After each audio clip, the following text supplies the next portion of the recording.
से विराट विश्व का आकार धारण करने वाले महाकाल।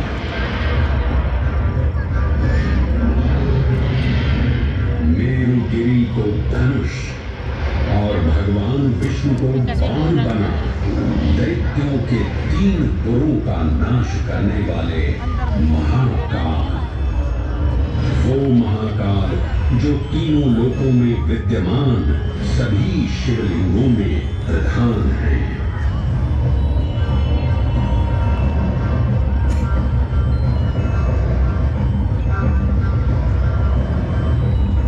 वो महाकाल जिनके त्रिशूल की तीनों नोकों से काम, क्रोध और लोभ पर नियंत्रण होता है, जिनके मस्तिष्क पर चंद्र शीतलता का प्रतीक है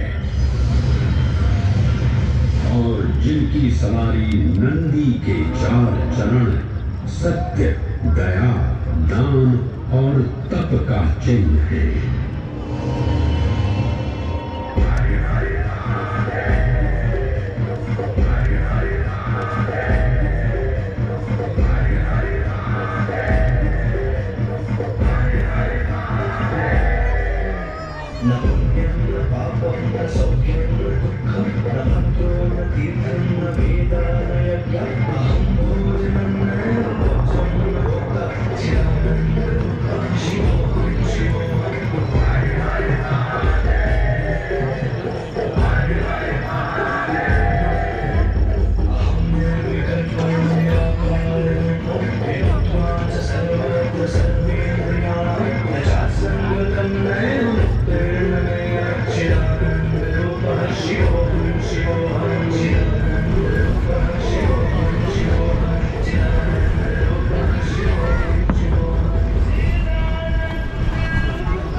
महाकालस्तन्नाम्ना तत्र वैहरः, अर्थात नाभिदेश उज्जैन में स्थित भगवान महाकालेश्वर तीनों लोकों में पूजनीय हैं।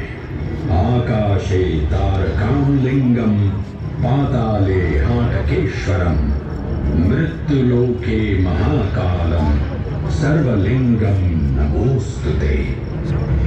आकाश में तारक लिंग के रूप में, पाताल में हाटकेश्वर के रूप में और मृत्युलोक में महाकाल के रूप में स्थित भगवान शिव को प्रणाम। समस्त लिंग स्वरूपों में विद्यमान भगवान शिव को सादर नमस्कार।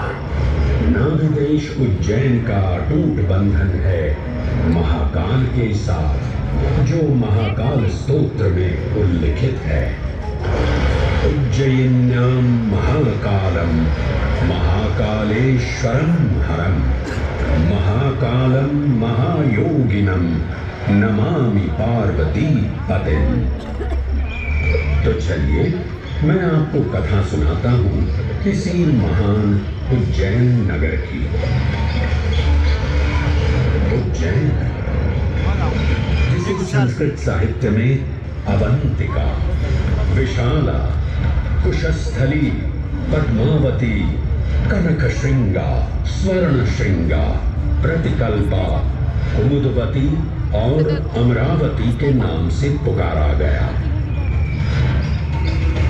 उज्जैन जो मनुष्य को मोक्ष प्रदान करने वाली 7 नगरियों में से एक है। उज्जैन जहां 84 महादेव का आशीर्वाद प्राप्त है। उज्जैन जिस पर सदा ही कृपा रहती है महाकाल की। यहाँ सतत क्षिप्रा नदी की निर्मल धारा बहती है। डमरू के नाद से जीवन को ऊर्जा मिलती है। घंटियों की झंकार मन को आनंदित करती है और यहाँ का आकाश शिव आशीष स्वरूप है। भगवान ऊषर क्षेत्र पीठम तु मनमेव च पंचकैत्र न लभ्यते महाकाल पुरद्दते। अर्थात यहाँ पर श्मशान, ऊषर यानी अनुपजाऊ भूमि, क्षेत्र अर्थात पवित्र भूमि, पीठ यानी शक्ति स्थान और मन अर्थात आध्यात्मिक शांति का स्थल पांचों एक ही स्थान पर उपलब्ध है। ये संयोग महाकाल की नगरी उज्जैन की महिमा को और गरिमामय बना देता है। उज्जैन के इस अलौकिक स्वरूप से प्रभावित हो महाकवि कालिदास अपने काव्य मेघदूत में लिखते हैं, हे जलधर, यदि महाकाल के मंदिर में समय से पहले तुम पहुंच जाओ तो तब तक वहां ठहर जाना जब तक सूर्य आंख से ओझल न हो जाए। शिव की संध्याकालीन आरती के समय नगाड़े जैसी मधुर ध्वनि करते हुए तुम्हें अपने धीर गंभीर गर्जनों का पूरा फल प्राप्त होगा।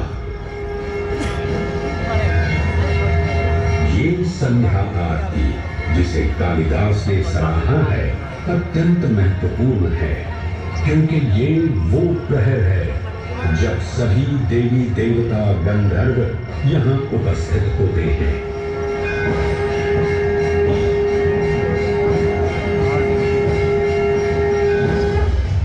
उज्जैन की महिमा अद्वितीय है।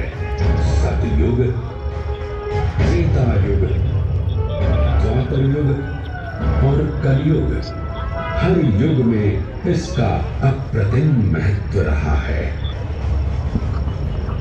इस काल यात्रा में सबसे पहले आपको सतयुग के उस कालखंड में ले चलता हूँ जहां देव और दानव एकत्रित हैं समुद्र मंथन करने के लिए। मन की आंखों से कल्पना कीजिए, भगवान विष्णु ने कूर्म का रूप ले मंदरांचल पर्वत को अपनी पीठ पर उठा रखा है।